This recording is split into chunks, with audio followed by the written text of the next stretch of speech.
آپ سمجھتے ہیں کہ صرف جھوٹ بولنا گناہ ہے،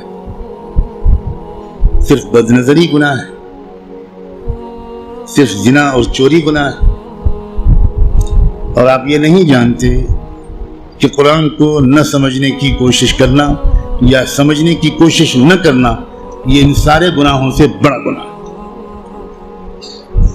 آپ انجینئر ہیں، بڑے خوش ہیں کہ میں انجینئر ہوں، آپ ڈاکٹر بن گئے، بڑے خوش ہیں کہ میں ڈاکٹر ہوں، آپ تاجر بن گئے اور آپ خوش ہیں کہ میں تاجر ہوں، اور آپ کو اس کمی کا احساس تک نہیں ہے کہ میں کتنا بڑا محروم انسان ہوں کہ میں اللہ کے کلام کو جو صرف میرے لیے آیا تھا وہ میں سمجھنے کی کوئی کوشش ہی نہیں کی میں۔ مسلمانوں کی اکثریت، غالب اکثریت، وہ جو 5 وقت کی نماز پڑھتے ہیں وہ بھی، جو روزہ رکھتے ہیں وہ بھی، جو اپنے کو دیندار سمجھتے ہیں وہ بھی، جو کچھ دینی کام بھی کرتے ہیں وہ بھی، اس بڑے گناہ میں تقریباً سب شریک ہیں کہ وہ قرآن مجید کو سمجھنے کی کوئی کوشش نہیں کرتے اور قرآن مجید کو نہ سمجھنے کو گناہ نہیں سمجھتے یا سمجھنے کی کوشش نہ کرنے کو گناہ نہیں سمجھتے۔ تو آپ قرآن مجید کو سمجھنے کی کوشش فرض عین سمجھیں اور قرآن کو اب تک سمجھنے کی کوشش نہ کرنا یہ کبیرہ گناہوں سے بڑا گناہ سمجھیں۔ اور رمضان کا مہینہ جو گناہوں سے توبہ کرنے اور معافی مانگنے کا مہینہ ہے، اس میں سب سے زیادہ اس گناہ سے توبہ کریں۔ اللہ کے ہاں آپ کی بخشش اس لیے کہہ کر نہیں ہوگی کہ اللہ حضرت میں تعلیم کے حلقے میں بیٹھتا تھا اور اس میں منتخب احادیث پڑھی جاتی تھی، اس میں فضائل نماز پڑھی جاتی تھی۔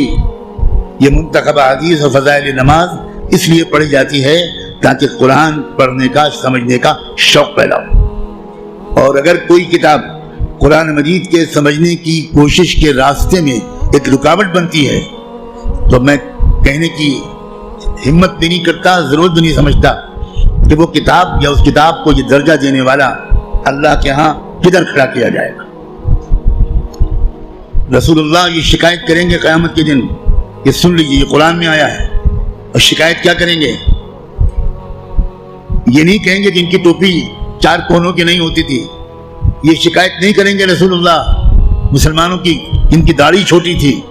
رسول اللہ شکایت کیا کریں گے کہ اللہ یہ ہے میری قوم جس نے قرآن کو چھوڑ دیا تھا۔ آپ جس کی شفاعت کی دعائیں کر رہے ہیں وہی آپ کے خلاف اللہ کی عدالت میں مقدمہ دائر کرے گا۔ ہماری عورتیں 100% تقریباً قرآن مجید کو ٹھیک سے شاید پڑھ بھی نہیں پاتی، سمجھنا تو بہت دور کی بات ہے۔ ہم نے کبھی فکر ہی نہیں کی کیا ہو گیا، مجھے کچھ سمجھ میں نہیں آتا۔ قرآن صرف تلاوت کے لیے نہیں آیا ہے۔ اول تو کتنے لوگ سال بھر تلاوت کرتے ہیں وہ آپ خود جانتے ہیں، لیکن میں کہتا ہوں اگر آپ سال کے روزانہ تلاوت بھی کرتے ہیں تو ایک بہت نیک کام آپ ضرور کرتے ہیں، لیکن قرآن کا حق صرف تلاوت سے ادا نہیں ہوگا۔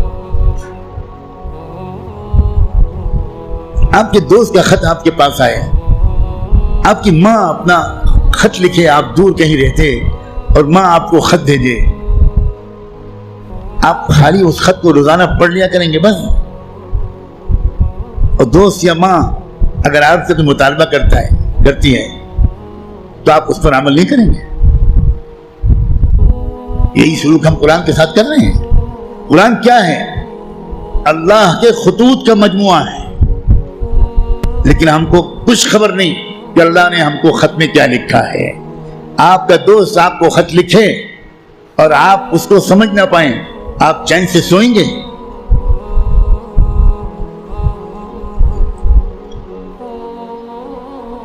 کسی کمپنی کا اشتہار آپ نے دیکھا، آپ نے اس کو اپنی درخواست بھیجی، وہاں سے جواب آیا، جواب ایسی زبان میں ہے جو آپ نہیں جانتے، آپ اس دن کھانا کھائیں گے اس خط کا مضمون سمجھنے سے پہلے؟ اب دوڑیں گے، بھاگیں گے، پتہ لگائیں گے کہ یہ فرانسیسی زبان میں خط ہے تو میرے شہر میں فرینچ زبان کون جانتا ہے؟ اور آپ اس کی خوشامد کریں گے ذرا اس خط کو پڑھیے اور مجھے بتائیے کہ اس نے کیا لکھا ہے. 24 گھنٹے نہیں گزرنے دیں گے آپ, اس سے پہلے اس خط کو سمجھنے کی بھرپور کوشش کر لیں گے, اس کا جواب بھی لکھیں گے. لیکن قرآن ہے کہ 60 سال سے آپ کو پکار رہا ہے.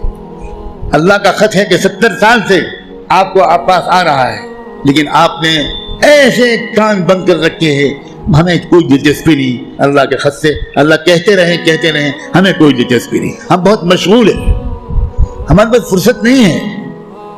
ہم بڑے کامیاب تاجر ہیں, ہم اسٹوڈنٹ ہیں, ہم پروفیسر ہیں, ہم ڈاکٹر ہیں, ہم انجینئر ہیں, ہم پولیٹیکل ایکٹیوسٹ ہیں, ہم جرنلسٹ ہیں, ہم اخبار میں کام کرتے ہیں. ہم کہاں قرآن کا ترجمہ پڑھ پائیں گے بھائی, ہمارے پاس کہاں اتنا وقت ہے. بھگتتے گا ہر وہ انسان, ہر وہ مرد اور عورت جو قرآن مجید کو سمجھنے کی کوئی کوشش نہیں کرتا اور قرآن کے مطابق اپنے آپ کو ڈھالنے کی کوئی سیریس کوشش نہیں کرتا, خون کے آنسو روئے گا وہ شخص, خون کے آنسو روئے گا. ایسا شخص تو جب قرآن کی تلاوت کرتا ہے تو قرآن اس پر لعنت بھیجتا رہتا ہے.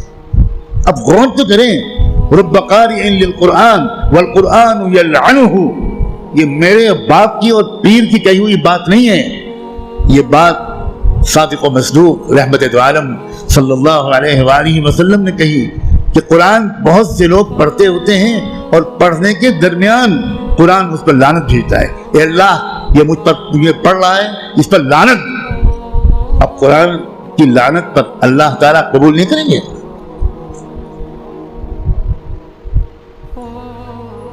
جو توہین قرآن کی ہم نے کی ہے, جو بے عزتی قرآن کی ہم نے کی ہے, اس کے حساب سے ابھی مسلمانوں کی اتنی پٹائی نہیں ہوئی جتنی ہونی چاہیے.